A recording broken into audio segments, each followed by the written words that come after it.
ભાવનગર મહાનગરપાલિકા કચેરી ખાતે સાધારણ સભા તોફાની બની હતી। મહાનગરપાલિકા સભા હોલમાં મેયર ભરત બારડના અધ્યક્ષસ્થાને સભા યોજાઈ હતી। મનપા ખાતે યોજાયેલી સાધારણ સભામાં કોંગ્રેસના નગરસેવકો દ્વારા વિરોધ કરાયો। સાધારણ સભામાં પ્રશ્નોત્તરી કરાતા કોંગ્રેસ ભાજપના નગરસેવકોમાં સામસામે તૂતુમેમે થઈ। શહેરમાં રોડ રસ્તા અને રખડતા ઢોર મામલે કોંગ્રેસ દ્વારા વિરોધ કરીને સભા છોડીને નીકળી ગયા। મેયર દ્વારા અધ્યક્ષ સ્થાનેથી 19 એજન્ડાઓને સર્વાનુમતે મંજૂરી આપી સભા પૂર્ણ જાહેર કરાતા કોંગ્રેસ દ્વારા એજન્ડા પત્રો ફાડી વિરોધ કરાયો। મેયર પોતાના અધ્યક્ષ સ્થાનેથી બહાર નીકળી જતા કોંગ્રેસના પૂર્વ વિરોધ પક્ષના નેતા કોંગ્રેસના નગરસેવકો સાથે બેસીને સભાનું સંચાલન કર્યું હતું।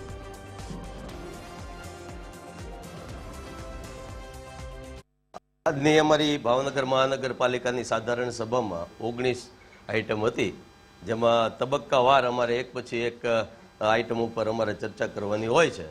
જ્યારે પ્રશ્નોત્તરી દરમિયાન વાહિયાત પ્રશ્નો ઉઠાવી અને બોર્ડનો સમય ભાજપના નગરસેવકોએ બરબાદ કર્યો, આનો અમે વિરોધ કર્યો। એમને તકલીફ પડી।